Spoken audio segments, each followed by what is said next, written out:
다룰 때 이제 대부분이 여러분들 그냥 결론을 정해놓고 윤석열 전 대통령은 내란범이다 이런 결론을 정해놓고 결론에 맞추지 않습니까? 검사들이 그렇게 하는데 또 익숙하고 특별검사들은 더더욱 익숙한 거죠. 특별검사라는 것이 특별한 사건을 두고 특정 인물을 감옥에 집어넣기 위해 가지고 구성된 것이 바로 특별수사팀이다. 저는 그렇게 해석하거든요. 그리고 뭐 여러분도 되게 알다시피 한국 사회가 거짓말이 좀 심하지 않습니까? 그리고 사기도 좀 많고 조작, 사기, 거짓말 이런 거가 글로벌 스탠다드에서 보면 아주 여러분들 압도적인 우위 국가인 거죠. 그러니까 이 특별검사나 이런 사람들이 죄를 만드는 것을 부끄러워하거나 양심의 가책을 느끼거나 이런 게 전혀 없는 겁니다. 그냥 본인의 입신 출세를 위해 가지고 저 인간을 그냥 범죄자로 내몰아야 된다. 이게 그냥 검사들이 원래 정치 지향성이 좀 강하지만 특별검사들은 대목을 만난 거거든요. 이번에 한 건 해가지고 국회의원 배지도 달고 그러니까 나라를 생각하게 되면 좀 징글징글한 겁니다. 그냥 전부가 다 조작이니까 전부가 다 사기니까 전부가 다 거짓말이니까 아무도 부끄러워하지 않는 거예요. 거짓말을 허연 거짓말 벌건 거짓말 노란 거짓말 그냥 막 대고 하는 겁니다. 뭐 검사란 게 그래서 이번에 또 공무원 한 명이 또 이 목숨을 끊었네요. 공무원들이 되게 세계가 좀 좁지 않습니까? 성실하게 일하는 공무원들이 많죠. 주어진 그런 업무를 이 양평의 공무원이 57세 되시는 분인데 뭐 참 운명적으로 이렇게 여러분들이 사건에 끌려 들어간 겁니다. 정해놓은 답을 강요를 하는 거예요. 그냥 죽는 거죠 뭐 사람이. 잠을 안 재우고 이렇게 하니까. 조선시대나 지금이나 뭐 크게 차이가 없는 겁니다. 네 죄를 네가 알렸다 이놈아 이렇게 하는 겁니다. 그러니까 기가 찬 거죠. 이제 이분이 목숨을 끊기 전에 특검에 처음 조사받는 날 너무 힘들고 지친다. 이 세상을 등지고 싶다. 모른다고 기억이 안 난다고 사실대로 말을 해도 계속 다구친다. 사실을 말해도 거짓이라고 한다. 전날 잠도 못 자고 하루 동안 먹은 것도 없고 넘어가지도 않는다. 계속되는 수사팀장님의 회유와 강압에 지치고 힘들다가 강압적인 수사관의 강압에 전혀 기억도 없는 진술을 하였다. 오전부터 그런 일이 없다고 했는데 군수가 시켰느니 군수 지시는 별도로 없었다고 계속 추궁한 기억도 없는 대답을 했다. 김선교 의원이 잘못은 없는데 계속 회유하고 2시가 넘었는데 계속 수사를 하면서 집에 가고 싶은 생각도 없어졌다. 진술서 내용도 임의로 작성해서 답을 강요하였다. 답도 수사관들이 정해서 요구하면 빨리 도장 찍으라고 계속 강요한다. 이런 꼬라지를 안 받고 사니까 참 다행인 거죠. 집에 와서 참 한심스럽다. 잠도 안 오고 아무 생각이 없다. 이렇게 치욕을 당하고 직장생활로 삶도 귀찮다. 정말 힘들다. 나름대로 주민을 위해서 공무원 열심히 생활을 했는데 다 귀찮고 자괴감이 든다.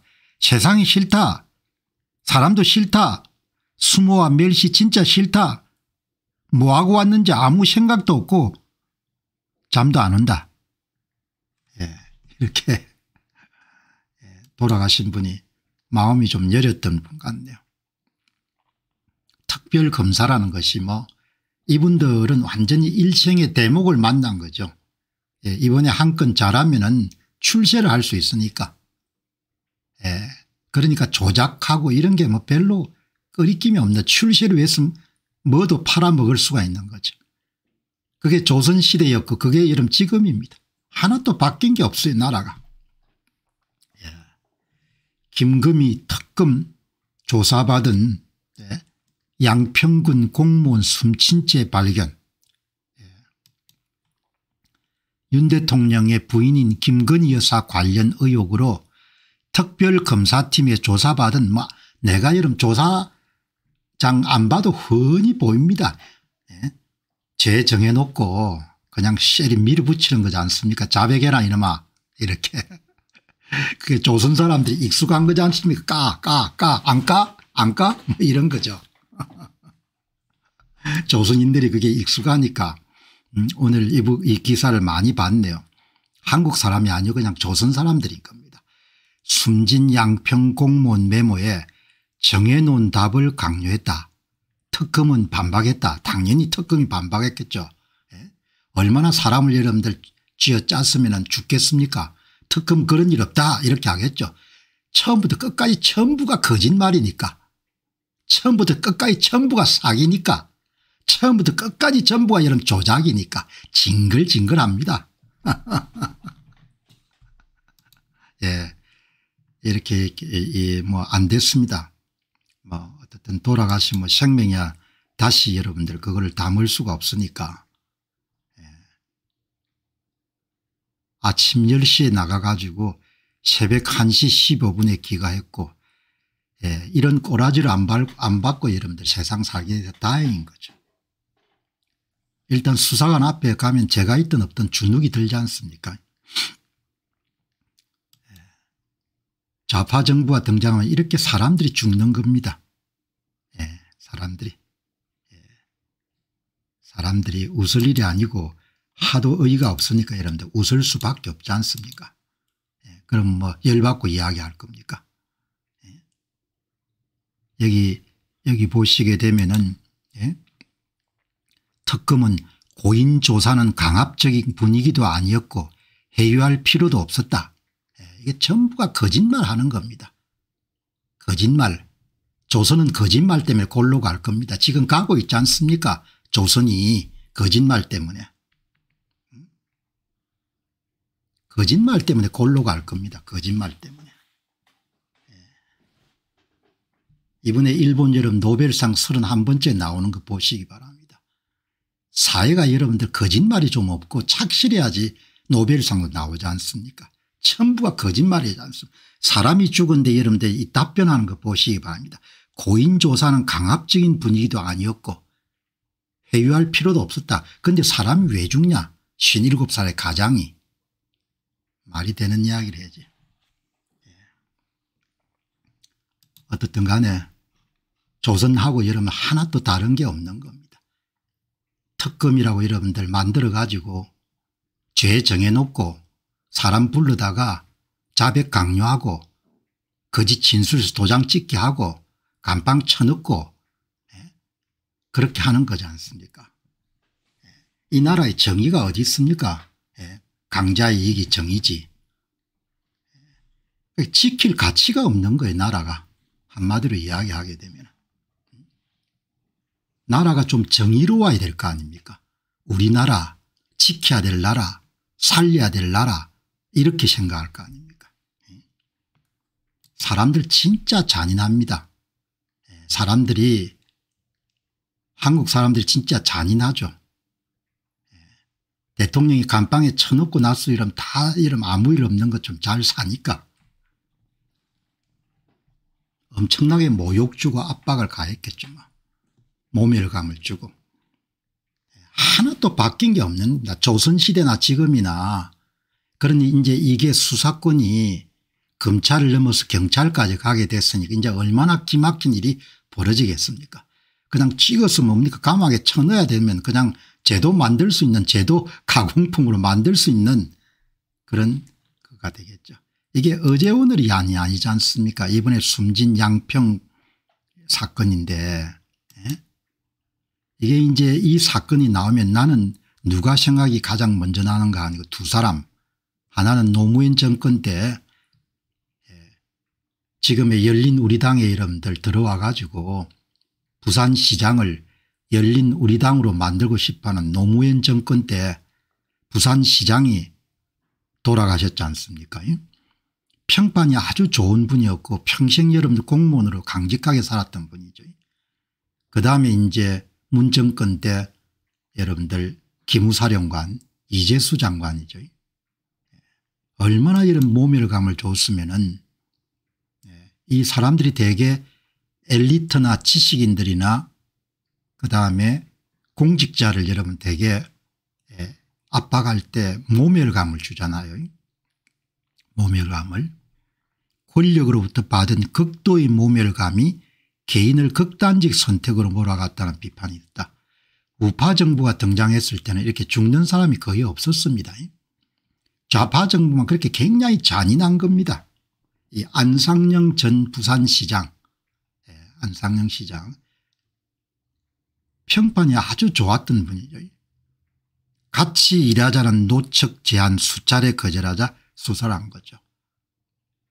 자유한국당 출신으로 부산시장을 하고 있는데 아무리 그래도 이런 사람이 당적을 바꿀 수는 없지 않습니까? 그 이제 본보기로 걸려가지고 그냥 돌아가신 거죠. 어마어마하게 여러분들 그냥 모멸감을 줬을 겁니다. 이게 2008년 여러분 이 보시기 바랍니다. 이번에 이 이진숙 전 방통위원장 구속하는 것도 보시기 바랍니다. 이 여성이잖아요. 잘못한 게 뭐가 있습니까?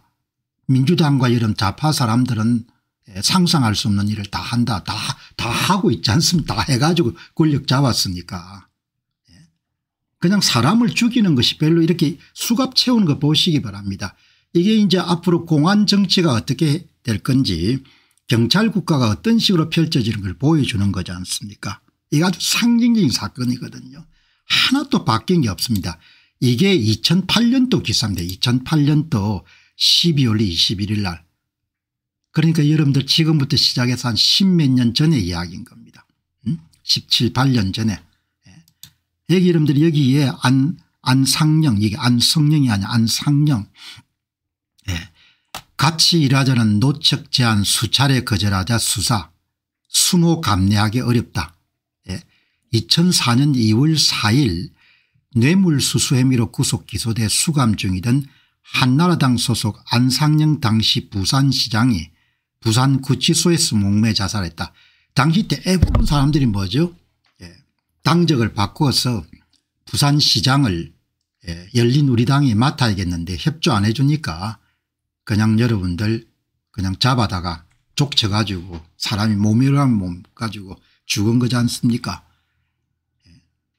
이렇게 여러분들 다 가는 거죠. 이게 좀 다 죄를 만드는 겁니다. 무서운 나라인 겁니다. 주로 이런 일을 누가 많이 했는가? 정치적 색채가 강한 검사들이 주로 해온 거죠. 그 검사 출신들이 지금 모두 다 특별검사 특검이니까. 그게 나라가 어떻게 이렇게 하나도 안 바뀌는지 그냥 가끔가다 생각하게 되면은 그 민족의 고유한 섭성, 섭벽, 유전자 같은 게 있는 것 같아요. 제가 한두 번 소개했습니다마는 해방이 됐을 때 일제 치하를 끝나고 일제 시대 때는 송별회 같은 걸 하게 되면은 사람들이 모여서 간단한 다과회로 끝냈다는 거죠. 해방 이후에 즉시 요정에 가가지고 진탕 퍼마시는 그런 습성이 바로 재현되는 그거를 경제사학을 하신 분이 정언을 하시더라고요. 그래서 그때 그분이 깨우친 게 민족의 원형이나 습성이나 습벽이란 것은 수십 년 정도 이렇게 억누르더라도 억누른 그런 제약 조건이 사라지고 나면은 급속하게 용수철이 튀어오르는 것처럼 원래 상태로 복귀한다는 겁니다. 지금 대한민국 상황이 그런 겁니다. 원래 상태로 전부 다 순식간에 이런 급속하게 가는 거죠. 그러니까 이렇게 여러분들 권력이 민간인을 가혹하게 이런 처벌하고 죄를 만들고 죄를 조작하고 이런 부분들이 2008년도 그랬고 조선시대도 그랬고 전부 다 그런 겁니다. 나라가. 그러니까 기가 찬 거예요. 하나도 바뀌는 게 없는 겁니다. 이 안상영 시장 정말 제가 볼 때는 아까운 분이었죠. 여기 이제 보시게 되면은 이재수 장군 삼성 장군이죠. 이게 2018년 12월 7일이거든. 2008년도 좌파가 집권했을 때 죽은 거, 2018년도 또 좌파가 집권해서 죽은 거. 그 앞으로 얼마나 험악한 일들이 벌어지겠습니까? 내가 특정 정파를 이렇게 나무라는 게 아니고 어쩌면 나라가 이렇게 사람들이 죽어나가는 그런 나라가 계속 반복되느냐 이야기죠.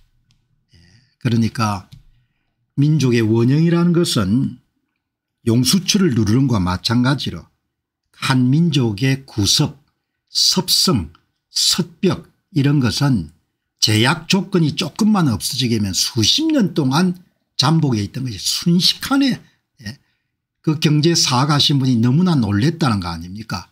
일제치하 36년을 맞추고 난 다음에 해방의 기쁨이 된 지 얼마 안 됐는데 간단한 다가의 대신에 요정집을 찾아가지고 진탕 부어라 마시라 그렇게 여러분들 고별식을 하더란 거죠. 전직 이렇게 전직 그런 기관장이 갈 때 똑같은 겁니다. 그러니까 그거를 고칠 수가 있어야 되는데 제가 볼 때는 고치기가 쉽지가 않을 것 같아요. 그래서 결국은 이제 나라가 실질적인 독립을 유지하기 어려운 상황까지 가겠죠. 그렇게 여러분들 그냥 돌아가는 겁니다. 어떻게 해볼 도리가 없는 겁니다. 자, 이제 오늘 보시게 되면은 이제 항상 나라 안이나 나라 밖에서 일어나는 일은 교훈을 주지 않습니까? 국가의 체제가 바뀌고 나면은 그걸 되찾는 거가 아주 어렵습니다. 수십 년 수백 년이 걸리는 것이고 수십 년 수백 년을 걸리는 동안 나라가 완전히 골로 가버리는 거죠. 완전히 파괴가 돼버리는 겁니다. 오늘 그 이야기를 드리는 것은 지금 이제 베네수엘라는 전 세계에 나라가 어떻게 골로 갈 수 있는가를 보여주는 그야말로 대표 사례지 않습니까? 이번에 노벨 평화상이 베네수엘라의 마두로 정부에 의해 가지고 피선거권이 거의 영원히 박탈당한 야당을 그렇게 대표하는 여성에게 주어졌네요. 야권 지도자 마리아 코리나 마차도 이분한테 주어졌는데 그러니까 베네수엘라 독재 정권에 맞서서 민주화 운동을 이끌어온 여성 야권 지도자 마리아 코리나 마차도 58세네요. 노벨 평화상을 수상했는데 짙어가는 어둠 속에서도 민주주의 불꽃을 깨뜨리지 않는 여성. 베네수엘라 국민의 민주적 권리를 정진하기 위해 끊임없는 노력, 독재에서의 민주주의로 정의롭고 평화로운 전환을 이루기 위한 투쟁을 높이 평가했다. 이렇게 아마 선정사유를 뜬 모양입니다. 이렇게 여러분들 참 투쟁하는 분인데 2002년도에 투표 감시단체 수마테를 설립하여 정치에 뛰어든 경력이 있다. 베네수엘라가 여러분들 골로 갈 때 차베스가 1999년도에 여러분들 집권하고 난 다음에 맨 처음 뭐를 장악하는 거 하니까 선거를 장악하거든요. 그러니까 2000년부터 본격화됩니다. 선거를 장악한 것이. 선거를 조작하는 것이. 그러니까 오늘 이분이 보면 2002년도에 선거 감시단체를 만들었네요. 베네수엘라 문제의 핵심은 선거가 망가진 거죠. 베네수엘라 문제의 핵심은 선거가 망가졌기 때문에 나라가 복원될 가능성이 거의 없는 겁니다. 여기 보시면은 마차도는 과거에 총알 대신 투표용지를 선택했다고 이야기했고 노벨위원회는 마차도의 이 발언을 인용해서 자유선거와 대표성 있는 정부를 요구하는 야권은 마차도의 노력을 통해 공통의 기반을 찾을 수 있다. 자유선거가 망가진 겁니다. 베네수엘라 문제의 핵심은 자유선거가 완전히 망가진 거죠. 그래서 복원할 가능성이 거의 없는 겁니다. 복원할 가능성이. 여기 보시면은 마두로가 장악한 베네수엘라 대부분에서 마차도의 공직 피선거권을 15년간 박탈했다. 그리고 이제 사법부를 장악하는 거죠. 선거를 장악해서 입법부를 장악하고 입법부를 이용해서 여러분들 사법부를 장악하는 거. 그렇게 일당 독재 체제가 가는 거죠. 그리고 일당 독재의 궁극적인 목표로 한 것은 국민의 이익이 아니고 우리의 이익이니까 그렇게 해서 이제 나라가 그냥 완전히 넘어가는 겁니다. 그리고 이거를 되찾는 데는 수십 년 수백 년 걸립니다. 그 사이 나라는 완전히 초토화되는 겁니다. 예. 전부 다 해먹으니까 이 건으로. 예. 그렇게 해서 예. 아주 좋은 사례입니다. 예. 마차도를 비롯한 베네수엘라 야권은 국제사회 지원 아래 지난해 대선 개표 결과를 공개했지만 마두로 정권은 선거 결과를 인정하지 않고 권력에 집착했다. 예. 전부가 다 그렇게 해서 이제 넘어가는 거죠. 예. 넘어가니까 예. 여기 보면은 유엔 인권사무소 대변인도 마차도의 수상에 대해 자유롭고 공정한 선거 가장 먼저 자유롭고 공정한 선거 그다음 정치적 권리 법치주의에 대한 베네수엘라 국민의 열망을 반영한 것이다. 자유롭고 공정한 선거가 파괴가 된 겁니다. 그렇게 해서 경제위기가 덮쳐가지고 사회주의 정책 때문에 많이 망가졌던 그리스는 선거가 살아있기 때문에 국민들이 민의를 반영해서 개혁을 하는 그런 정당을 선택해 가지고 많이 경제가 회복이 됐죠. 그러나 이 나라는 선거가 많은 것이기 때문에 제가 볼 때는 거의 영원히 회생될 가능성이 없는 겁니다. 그냥 아주 참 비극적인 이야기죠. 가장 먼저 선거를 통해서 입법부를 장악하고 그다음에 사법부를 장악하는 거죠. 그게 여러분들 제가 오늘 이 보시면은 1999년에 이런 이 차베스가 등장한 다음에 여기 보시면은 일단 입법부를 장악했고 그다음에 여러분들 1999년 후반경에 대법원을 숫자를 늘려 가지고 자기 사람으로 다 채웁니다. 대법관 수를 확대하는 그런 움직임이 2004년도에 완성이 됩니다. 20명이 32명 지금 뭐 우리나라에서 일어나는 거하고 거의 유사합니다. 그 사람들도 이렇게 모범 사례를 봤으니까. 12명 전원을 정권 입맛에 맞는 인사로 임명해서 대법원의 친정부 성향을 공고히 하고 그다음에 이제 2000년부터 시행됐던 선거제도가 2009년도에 상당 부분 장악이 됩니다. 2009년 2월 선거제도 장악 및 장기 집권의 기반 마련, 차베스 무제한 재선이 가능해짐. 그다음에 이제 선거관리위원회를 장악하는 거죠. 선거제도를 완전히 장악해서 선거를 그냥 자기들이 원하는 대로 만들 수 있게 된 거죠. 그러니까 벌써 1995년부터 이렇게 이러면 선거에 손을 대기 시작하는 겁니다. 그리고 이제 권력이 쉽게 쟁취할 수 있으니까 2004년도에는 선거위원회를 완전 장악하는 겁니다. 그게 베네수엘라는 2000년 무렵부터 이런들 선거를 만지기 시작한 거죠. 이런 역사를 보면은 그다음에 2010년에 다시 선거제도를 만졌고 이 뭐 전부 다 만진 거죠. 2017년도에 이제 완벽하게 선거제도를 장악한 겁니다.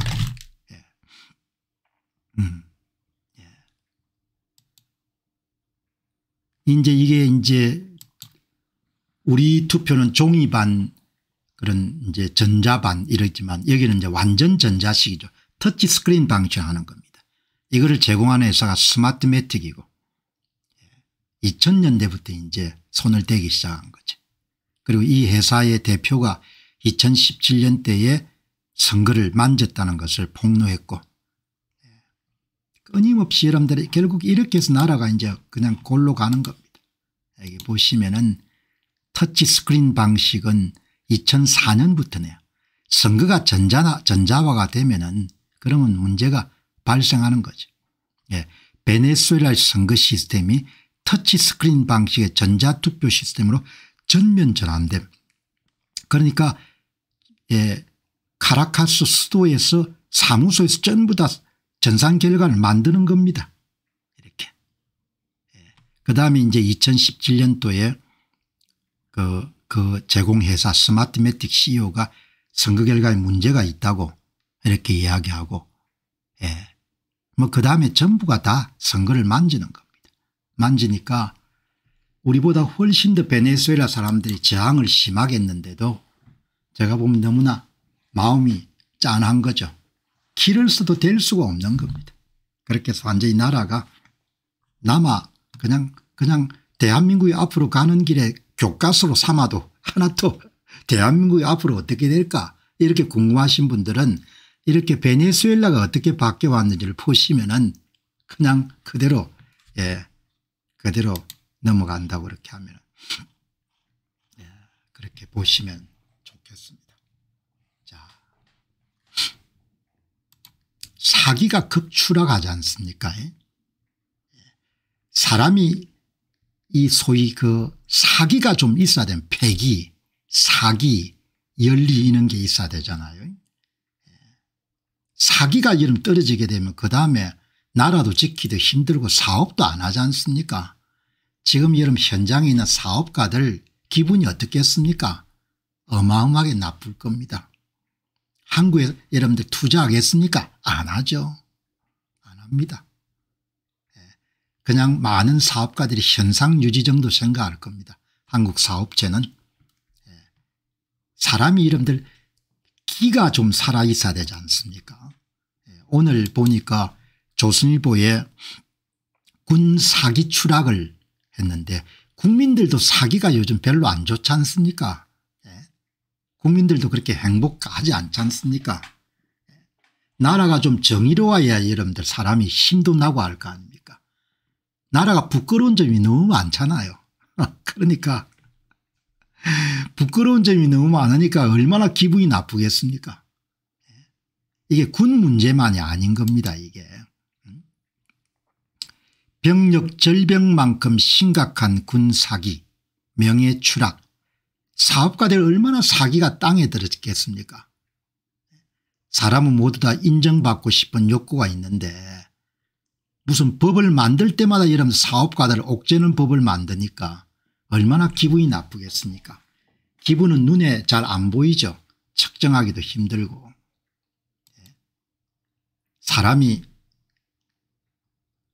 육체와 혼과 영으로 구성되어 있다고 이렇게 가정하면은 육이라는 것은 혼을 담는 그릇이고 혼은 또 영을 담는 그릇이지 않습니까? 영혼도 맑아야 되고 혼도 맑아야 되고 그래서 제가 가끔 가다가 영혼을 어지럽히는 그런 정보를 많이 안 접하는 게 좋겠습니다. 그런 이야기를 하지 않습니까?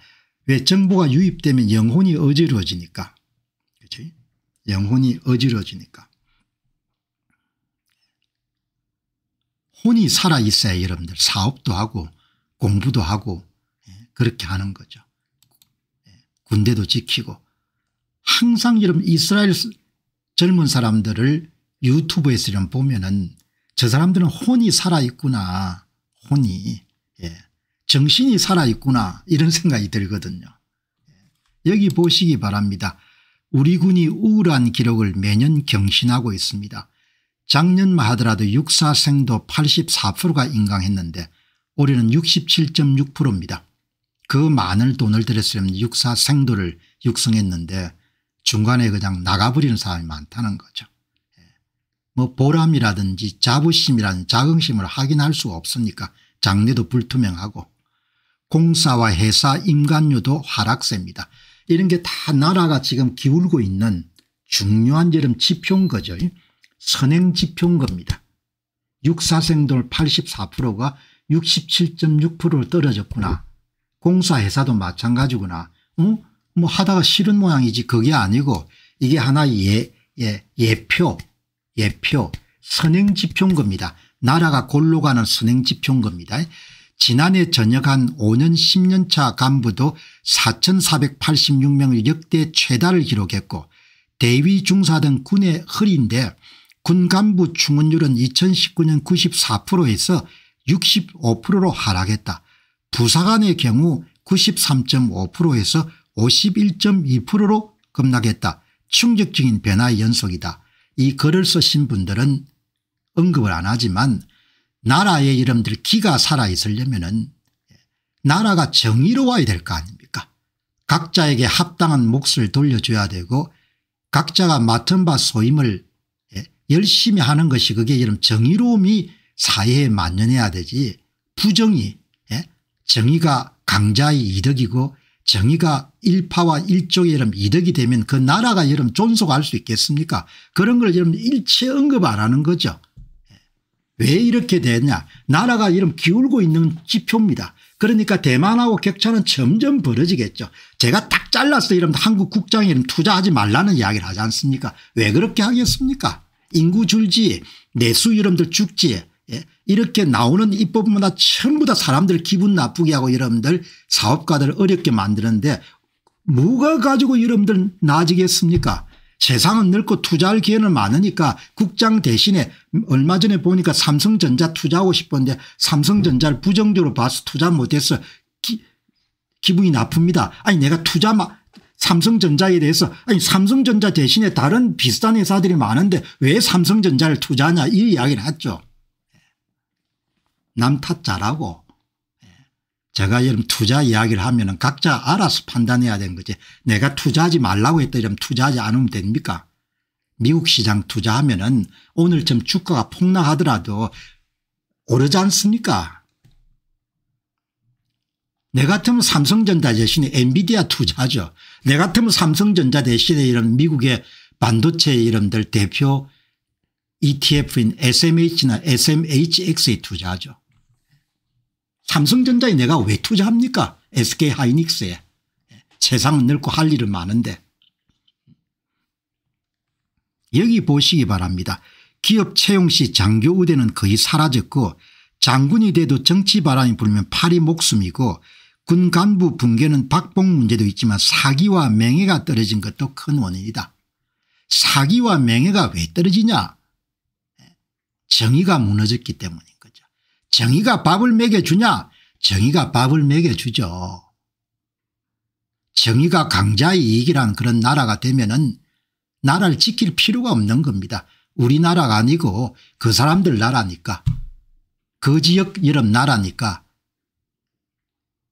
이해가 여름 상충되는 많은 사람들이 모여 사는 사회나 집단이나 국가는 정의가 서 있어야 되는 거죠. 정의로움, 공평함 이런 게 살아 있어야 되는 거죠.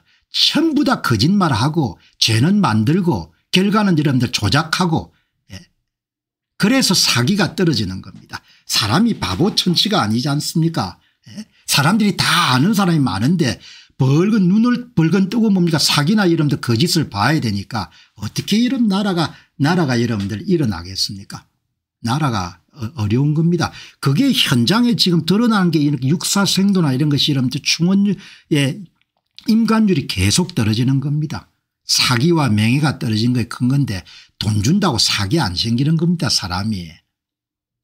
돈 많이 준다고 사기가 생깁니까? 롯데백화점 가서 사기 살 수가 있습니까? 사기 파는 데는 없습니다. 사기가 떨어지게 되면 활동도 떨어지는 겁니다. 왜냐하면 육은 영과 혼의 지배를 받을 수밖에 없기 때문에 혼과 영이 이런 맑아야 육도 맑을 거 아닙니까? 대만과 지금 격차가 확대되는데 그 차이가 어마어마한 겁니다. 최소한 대만 사람들은 자기 손으로 지도자를 뽑을 수 있는 겁니다. 모르는 사람들 많겠지만 그걸 아는 사람들 많을 거 아닙니까? 그러니 어떻게 이런 나라가 돌아가겠습니까? 국방 문제뿐만 아닙니다. 지금 사기와 명예가 떨어졌다. 군 현장만 아니고 기업 현장도 죽을 마실 겁니다. 사람들이. 기업 현장도 죽을 마실 겁니다. 특히 여러분들 CEO나 이런 사람들 의욕이 어마어마하게 격감했을 겁니다. 훈련하지 않는 군대는 오합지졸이다. 지난해 자주포 조종수 보직률은 73%니까 100명이 여러분들 자주포를 쏘는데 필요한데 73명만 여러분 충원이 됐다는 거죠.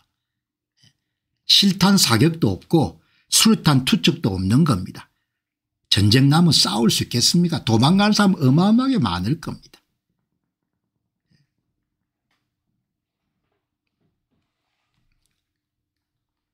혼이 살아있지 않으면은 여러분들 이스라엘의 IDF 이스라엘 방위군 젊은 사람들이 전투하는 거 보시기 바랍니다. 물질의 문제가 아닌 거죠. 자기 나라를 지켜야겠다는 그런 강한 열망과 책임감 같은 부분들은 어디서 나오겠습니까? 영혼이 여러분들 강력해야 되고 혼이 여러분들 강인해야 육이 강건해지는 겁니다. 제가 자주 말씀드리지 않습니까? 부라는 것이 정신에서 나온다. 부라는 것이 그냥 여러분 하늘에서 나오는 게 아니고 부라는 것이 여러분들 가슴하고 머릿속에서 나오지 않습니까? 로봇 AI 등 장비를 다루는 것도 사람이고 주로 직업군인의 임무인데 이들 사기가 바닥이면 1000억짜리 스텔스기와 1조 원짜리 이지삼도 제 전력을 발휘할 수가 없다. 초급 간부 처우를 획기적으로 개선하겠다고 대통령이 말했다. 그런 차원이 아닌 겁니다. 돈 몇 푼 더 준다 이러면 사기가 생기지가 않습니다. 사기라는 것은 가슴에 나오는 거지 않습니까? 열망, 패기, 선에 대한 여러분들 열정, 정의에 대한 여러분들 열망 이런 게 뭉쳐져가 여러분들 나라도 지키고 사업도 하지 않습니까? 사업가들이 돈을 벌겠다. 물론 중요하죠. 사업 보국을 하겠다. 1등이 돼 보겠다. 사기. 오늘 군 사기 문제가 나왔기 때문에 여기 보시면은 군을 정치적으로 이용하고 국민은 그런 것을 동조하고 있으니까 장교가 군 생활하고 싶겠습니까? 돈도 돈이지만 명예가 없다는 것은 더 우울한 일입니다. 아주 기본으로 돌아가면 됩니다. 정의라는 것이 각자에게 합당한 몫을 돌려주는 것이고 정의라는 것이 각자가 맡은 바 소임을 여러분들 최대한 잘 수행하는 것이고 정의와 거짓은 함께 갈 수가 없는 것입니다. 정의는 사기와 함께 갈 수가 없는 겁니다. 정의로움은 조작과 함께 갈 수가 없는 거죠. 고로 정의는 거짓, 사기, 조작과 동행을 할 수 없는 겁니다. 거짓, 사기, 여러분들 조작이 일상생활의 많은 부분을 점유하는 사회가 되면은 그것은 곧바로 부정의가 만개한 사회라고 볼 수 있는 거죠. 부정의가 만개한 사회에서는 사기라는 것은 생길 수가 없는 겁니다. 그래서 나라가 점점 어려워질 겁니다. 형편없이 어려워지겠죠. 조선사설도 여러분들 그냥 표면적인 이야기만 하는 겁니다. 정의가 무너진 사회 때문에 이런 모든 면의 사기가 여러분들 추락하고 있다. 이런 이야기는 일체 이야기 안 하는 겁니다. 여기 이제 오늘 보시면은 지도자가 치명적 오판을 하게 되면은 나라가 여러분들 그냥 완전히 추락을 하는 거죠. 그리고 그 길로 가버리고 나면은 다시 주워 담을 수가 없는 겁니다. 그래서 지도자가 공평무사하게 신의성실의 원칙을 다해 가지고 살을 내려놓고 공을 높이는 그런 의사결정을 내려야 되죠. 그러나 한국은 진짜 백척간두입니다. 왜냐하면 국민의 이익은 아랑곳 없는 겁니다. 국민의 이익은. 제가 그거를 어제 여러분들 평소 자주 인용하는 이응준 작가가 이렇게 이야기하지 않습니까? 이응준 작가가 너무너무 어렵게 얻은 한미 상호방위 조약인데 이번 정권이나 다음 정권에서 우리 스스로 이거를 그냥 완전히 패대기 칠 것 같다 이렇게 이야기하지 않습니까? 제6조에서 한미 상위 보조 조약은 한국이든 미국이든 싫어진 쪽이 팩스 한 장만 보내면 파기가 되는데 후손들의 미래를 좌우할 이 사안을 한 정권이 마음대로 결정할 수 있다는 게 끔찍하다. 작가가 여러분들 피부로 느끼는 거 아닙니까? 야, 이게 엉뚱한 방향으로 가는 것 같다. 그런데 그래도 된다는 한국인들이 적지 않다. 기가 찬 거죠.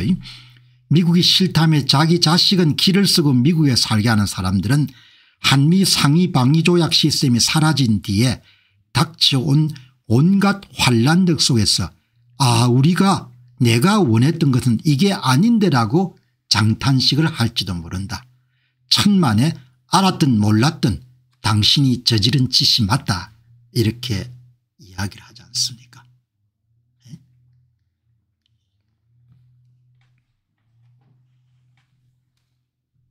한번 여러분들 엎어지고 나면은 지도자가 선택을 잘해야 되는 거죠. 모든 선택에 선택이 왜 흔들리냐. 사심이 개입되고 사적인 이익이 개입되기 때문에 선택이 되게 여러분들 잘못된 길로 가는 거죠. 공평무사함, 선공후사, 사적인 이익을 내려놓고 공적인 이익을 극대화하면은 아주 잘못된 의사결정을 내릴 가능성이 낮은 거죠. 오늘 왜 여러분들이 이 이야기를 하는 거 아니까 지금 독일이 엉망진창이지 않습니까? 독일뿐만 아니고 중동이나 북아프리카 이런 이민자들을 받아들여 가지고 나라가 이런 며칠 전에 이런 보여드렸다시피 파리가 여러분들 그냥 엉망진창이지 않습니까? 정치인들이 자기 나라 사람들을 챙기지 않고 인권이니 뭐니 이렇게 해서 이런들 불법 이민자를 받아들이니까 종교도 달라, 관습도 달라, 섭벽도 달라, 모든 게 다른데 그 사람들이 와가지고 여러분들 서구 사회를 그냥 완전히 엉망진창으로 만드는 것이 지금의 노르웨이, 스웨덴, 덴마크, 영국, 아일랜드, 프랑스, 독일 전부가 다 마찬가지지 않습니까? 프랑스 파리에 여러분들 프랑스 사람을 찾기가 힘든 지경이 돼버렸으니까. 거기에 여러분 가장 큰 역할을 하는 것이 독일의 동독 출신의 메르켈입니다. 메르켈. 올해의 인물에서 가장 해로운 정치인이 됐다. 어숭논술위원이 글을 쓰셨네요. 본인은 인권을 위해서 여러분들 독일 국경을 완전히 개방해버린 겁니다. 수십만 명이 여러분들 독일로 와가지고 독일 사회가 엉망진창이 돼버린 겁니다. 정치인의 판단이라는 게 이렇게 중요한 겁니다. 인도주의, 이런 사람들 대외에 인도주의 이런 걸 좋아하는 겁니다. 2015년도에 시리아 난민들이나 이런 사람을 90만 명 정도 독일이 받아들였는데 나라 전체가 엉망진창이 된 겁니다. 지금 독일은 난민으로 고통받는 대표적 나라가 독일뿐만 아니고 영국, 런던, 프랑스, 파리, 아일랜드, 노르웨이, 덴마크 전부가 그렇지 않습니까? 가치 이념도 다르고 이데올로기 다르고 종교도 다르고 나라를 빼앗기는 겁니다. 나라가 침략당하는 거죠. 그거를 정치인들이 앞서 가지고 인도니 뭐죠? 평등이니 인도주의적이니 이렇게 해서 뭐죠? 그리고 이런 많은 사람이 반대했지만 러시아 가스관을 좀 밀어붙여 가지고 유럽이 여러분들 독일이 그냥 러시아에 질질 끌려갈 수밖에 이렇게 만들었지 않습니까? 엊그제 폴란드 전 총리가 메르켈 전 독일 총리를 유럽의 가장 해로운 정치인이라고 비난했다. 퇴임 이후에 조종하던 메르켈이 한 인터뷰에서 러시아의 우크라이나 침략은 폴란드와 발트 삼국 때문이라는 취지로 말했기 때문이다. 이 좌파 정치인이나 좌파적 색채가 강한 사람들은 항상 남 탓을 잘하죠. 저는 개인적으로 남 탓하는 것을 엄청나게 싫어하고 개인의 가치 기준 가운데 가장 중요한 것은 스스로 선택하고 좋은 선택이든 사후적으로 나쁜 선택이든 간에 본인이 책임을 진다 이런 생각이 저는 아주 굳건히 써 있습니다. 이렇게 남 탓을 잘하는 겁니다. 남 탓을. 해당 국가 정상들은 생각이 없는 말이고 푸틴의 선이라고 혀를 끌끌 찼다. 메르켈이 그때는 맞고 지금은 틀릴 것인가. 차라리 지옥으로 가는 길은 선의로 포장되어 있다는 오래된 격언이 떠오른다. 메르켈은 자신의 선의로 상대의 선의를 믿고 북한에 이런 돈 대주고 핵 개발하고 북한은 핵을 가질 의향이 없습니다. 이런 헛소리한 이름 죽은 정치인들이 많지 않습니까? 지금도 뭐죠? 세세하면 호의로 여러분들 북한으로부터 보호받을 것이다. 한심한 겁니다. 머리 구성은 똑같은 겁니다. 독일 메르켈이나 여러분들 사람들 머리가. 그 결과 우크라이나는 지옥이 됐고 온 유럽이 불안에 떨고 있다. 결국은 여러분들 중국계 나라를 어떻게 할 겁니다. 나는 그렇게 봅니다. 가는 길이 그냥 뻔히 보이는 겁니다. 그게 본인들한테 이익이니까. 정치 여러분들 국민들한테 이익이 아니지만. 여러분 이 보시면은 앙겔라 메르켈 전 총리가 2015년 대규모 난민을 수용하는 정책을 펼친 후에 현재 독일은 불법 이민으로 인해 심각한 사회적 정치적 문제를 겪고 있는 것이 사실입니다. 2015년 수십만 명의 난민이 시리아 내전 등을 피해 유럽으로 몰려들었을 때 메르켈은 우리는 해낼 수 있다는 유명한 발언과 함께 국경을 개방했습니다. 자기 나라를 못 지킨 겁니다.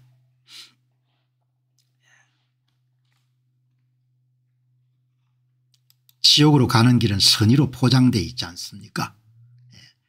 지옥으로 가는 길을 많은 국민들이 여러분들 쏙지 않습니까? 상품을 사더라도 주의 의무는 국민들이 있는 겁니다. 개인이. 내가 잘 몰랐다. 그래서 지옥으로 갔다. 소용없는 겁니다. 가고 나면은 지옥 속에 살아야 되는 겁니다. 지옥으로 가는 길은 선의로 포장되어 있는 겁니다. 지옥에 도착하게 되면은 그때 우리가 한미 상호범위 조약을 계속 유지해야 되는데 농담해도 관계없는 겁니다. 그걸로 끝난 겁니다.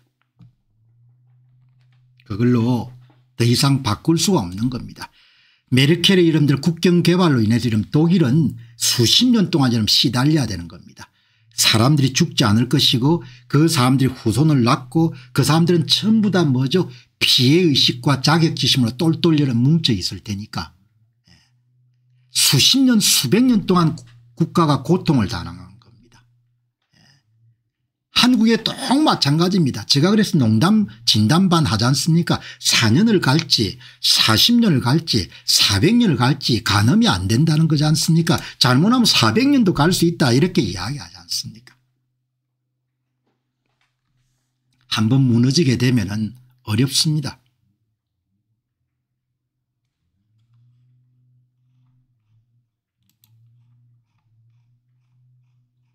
자, 여러분 다음 세계 문제입니다. 중국이 아주 거대한 보복을 하기 시작했네요. 주가가 엄청나게 추락했습니다. 오늘 뭐 주가가 여러분들 이게 오후 12시니까 뭐 훨씬 더 떨어졌죠. 이게 여러분들 비트코인 가격이 여러분들 어마어마하게 떨어졌습니다. 다우가 여러분 400포인트 떨어지니까 이게 그 시장 마무리할 때는 더 떨어졌을 겁니다. 오늘 속보로 한 분이 100% 때린다고 하네요. 중국과 교역을 완전히 중단하겠다 그렇게 보는 모양이죠. 중국하고 지금 교역 중단하더라도 크게 문제 없을 겁니다. 이번 조치는 굉장히 심각하네요. 해도 너무하는 겁니다. 여러분 이번 조치 핵심이 뭔가 아니까 우리가 히토류 수출도 중지하고 중국이 히토류를 가지고 삼성전자가 반도체 만든 것도 우리한테 허락을 받아 수출해라 이렇게 하는 겁니다. 중국이 지배하는 나라가 어떤 세상이 될지를 여러분들 이번에 극명하게 보여주는 겁니다. 이번에 아주 뭐 차라리 잘 됐습니다. 중국이 세계를 지배하게 되면은 미국에 이름 욕하는 사람들도 많은데 중국이 이름 어떻게 가혹하게 세상에 문제를 만들지가 이번에 들어왔네. 이제 한판 붙게 된 겁니다. 주가는 계속 폭락하겠죠. 아주 심각한 일이네요. 미국이 수입하는 중국 제품에 대한 대규모 관세 인상을 검토하겠다. 아마 100% 정도 때릴 것 같아요. 100%. 이제는 정상회담을 할 이유가 없다. 4차례 고위급 협상 끝에 소강 상태였던 미중 무역전쟁이 재점화됐다. 이번 조치 보고 제가 입을 딱 벌어졌습니다. 중국의 이런 부터가 잘 살아보겠다. 아마 속국될 겁니다. 속국. 관대한 제국하고 가혹한 제국의 차이라는 것은 중국에 붙어 쓰려면 한국이 살아보겠다. 그 순간에 여러분들 그냥 중국은 속국될 겁니다. 남조선 조선자치부가 되겠죠. 봐주지 않는 겁니다. 그거는 여러분들 구한말에 나온 외교 책들에서 다 나오지 않습니까? 여러분 말이 됩니까? 삼성전자가 중국산 히토를 갖고 제품을 만들었으니까 한국의 여러분들 방산업체가 중국산 히토를 사용했으면 전부 다 중국 상무부의 허락을 얻어서 수출 안 한 겁니다. 여러분 이해가 됩니까? 그게 중국입니다. 그게 중국 공산당인 겁니다. 중국에서 매우 이상한 일들이 벌어지고 있습니다. 그들은 매우 적대적으로 변해가고 있습니다. 어마어마하게 적대적인 조치를 발행. 관세 좀 때리는 거하고 문제가 다른 겁니다. 중국의 히토를 가지고 방산 가전 반도체 전부 다 중국의 여러분들 허가를 얻으라는 겁니다. 해외에서 생산된 제품이라 하더라도 중국산 히토류가 0.1% 이상 포함되거나 그렇게 하면 전부 다 중국 정부의 허가를 얻어야 된다는 겁니다. 그래 세세가 이러면 중국에 붙어서 잘 한번 살아볼 생각해 보라. 바로 뭡니까? 속국이 될 겁니다. 속국이. 계례 정부를 세우거나 아니면 그냥 합병을 하거나 그렇게 하겠죠. 합병하더라도 한국 사람들 저항 안 할 거니까. 한국 사람들 저항 안 하는 걸 중국도 다 알고 있을 테니까 합병을 해버리든지 아니면 연길처럼 만들든지 그렇게 하겠죠. 뭐 그냥 그게 안 보이면은 진짜 여러분들 애들하고 고생할 수밖에 없는 겁니다. 갑작스럽게 터져나온 이 엄청난 무역 적대행위 어마어마하게 적대적인 행위입니다. 극도로 분노한 다른 국가에서 우리에게 연락이 왔다. 왜 당장 뭐죠? 중국산 히토류가 이런 물건 만드는 데서 대통령이 좀 해결해 주셔야 됩니다. 이렇게 이야기하니까 지난 6개월 동안 중국과의 관계가 매우 양호했기 때문에 이번 무역 관련 조치는 더욱 놀랍다. 아마 이제 최종 협상에서 우위를 차지하기 위해 가지고 이제 극단적인 조치를 취한 겁니다. 중국이 세계를 인질로 삼도록 내버려 두어서는 안 된다. 미국은 중국보다 훨씬 더 강력하고 광범위한 독점적 지위를 보유하고 있었지만 지금까지는 그럴 이유가 전혀 없었기 때문에 이를 사용하지 않았을 뿐이고 미국 대통령으로서 그들의 조치에 대응할 수밖에 없을 것이다. 결국은 뭐죠? 교역 끊고 그다음에 월가에서 자본 조달한 중국 기업들 다 내쫓고 그런 식으로 나가겠죠. 미국으로 수입되는 중국 제품에 대한 관세를 대폭 인상한 것을 포함해 여러 대응책을 진지하게 검토하고 있다. 궁극적으로 고통스러울 수 있으나 결국 미국에는 매우 좋은 일이 될 것이다. 아마 자본시장에 퇴출하는 거나 이런 부분 주가가 상당 기간 동안 빠지겠네요. 2주 후 한국에 열린 에이펙에서 시주석과 만날 예정이었으나 이제는 그럴 이유가 없다. 만날 이유가 없는 거죠. 그 조치가 보니까 히토류 7종을 수출하는 것은 모두 다 허가를 받아야 되고 그다음에 이걸 이용해 가지고 완제품을 만든 다른 나라들도 가공품까지 통제하는 겁니다. 이게 너무 가혹한 거죠. 한국의 많은 수출품들이 중국의 허가를 얻어야 되는 겁니다. 중국이 원산진 휘토류 채굴, 재련 분리, 야금, 자성재료 제조, 2차 자원 회수 등의 기술을 사용해서 해외 생산된 제품까지 수출이 통제되는 거죠. 완전히 이러면 한국이 그냥 소나기에 들어가는 겁니다. 그러니까 한국의 방산업체들은 전부 다 중국 정부의 허가를 얻어야 수출할 수 있는 반도체는 물론입니다. 14나노미터 거의 전 업종의 반도체죠. 시스템 반도체나 256층 이상의 메모리 반도체의 제조 테스트 장비에 사용되는 히토류를 사용했으면 전부 다 허가를 받고 이러면 수출해야 된다는 거죠. 11월 8일부터 시행하는 겁니다. 시장이 어마어마하게 혼란스럽겠네요. 중립이란 게 세상에 어디 있습니까? 정의로운 쪽에 서야 되는 거죠. 중립이란 것 때문에 여러분 전부 다 저항을 안 했지 않습니까? 공 박사님 나는 중립입니다. 나는 좌파도 아니고 우파도 아닙니다. 나는 선거도 이쪽도 아니고 저쪽도 아닙니다. 잘 살아보시기 바랍니다. 세상이 이러면 옳고 그런 부분이 명확하지 않은데 세상이 어떻게 이러면 잘 되겠습니까? 지금 대한민국 이름들 이 뭡니까? 옳고 그런 게 없잖아요. 선과 악이 없고 정의와 부정이 없고 참과 여러분들 거짓이 없지 않습니까? 아이고 공 박사님 나는 정치에는 관심이 없습니다. 관심 없어 보시기 바랍니다. 나중에 어떻게 되는지.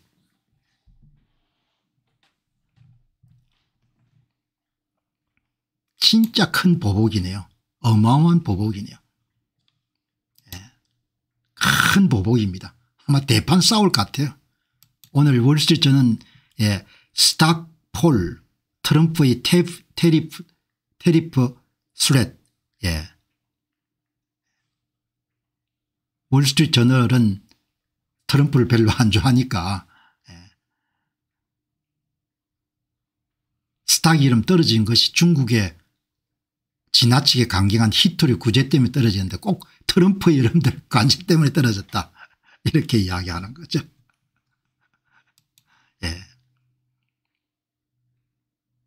이게 이제 오늘 사설을 다뤘는데 이번에는 자국을 벗어난 해외에 생산된 제품은 물론 관련 장비까지 통제하는 전방위적 히토류 통제다.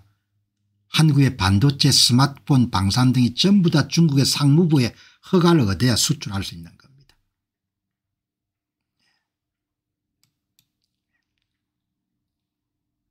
일본은 의존율을 상당히 낮췄네요.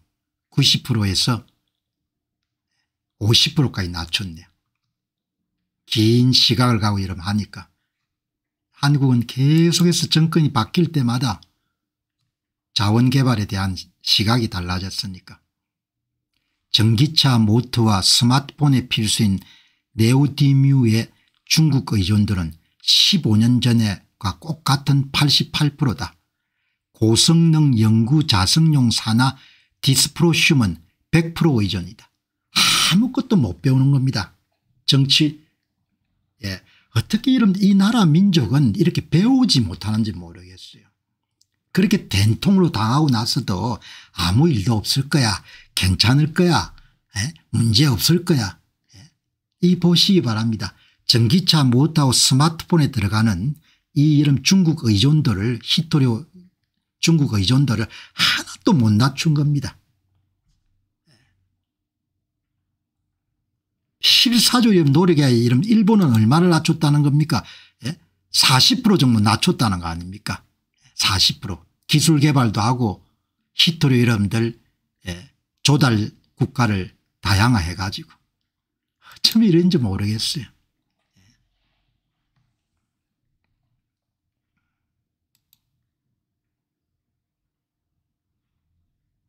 이제 여기 이제 그래서 제가 물어봤습니다. 한국의 삼성 반도체나 SK 하이닉스가 중국의 히토리를 수입해서 AI 반도체 제조에 사용했다면 중국 허가를 받아야 됩니까? 그렇습니다. 한국 삼성전자나 SK 하이닉스가 중국산 히토리를 사용하여 제조한 첨단 반도체는 중국 상무부의 수출 허가를 받아야 될 가능성이 높습니다. 기가 차지 않습니까? 개별적으로 다 여러분들 허가 받아 가지고 반도체 수출하고 먹고 살아라 이야기죠. 다 들어갑니다. 메모리 반도체, AI 인공지능, 시스템 반도체 전부가 뭐죠? 중국산 히토를 사용하기 때문에 중국 상무부의 허락을 얻어야 되는 겁니다.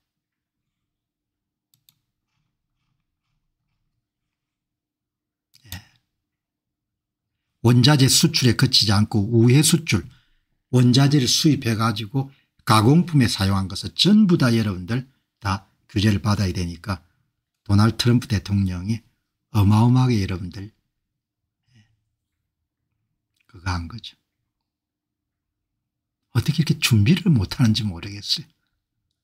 골로 가는 것이 그냥 보이는데 준비를 안 하는 겁니다. 뭐 잘 되겠지 뭐. 아이 공 박사님 고민 너무 많이 하지 마시기 바랍니다. 다 좋아질 겁니다. 뭐 이렇게 하는 거지 않습니까? 좋아지기를 뭐가 좋아졌냐 이렇게.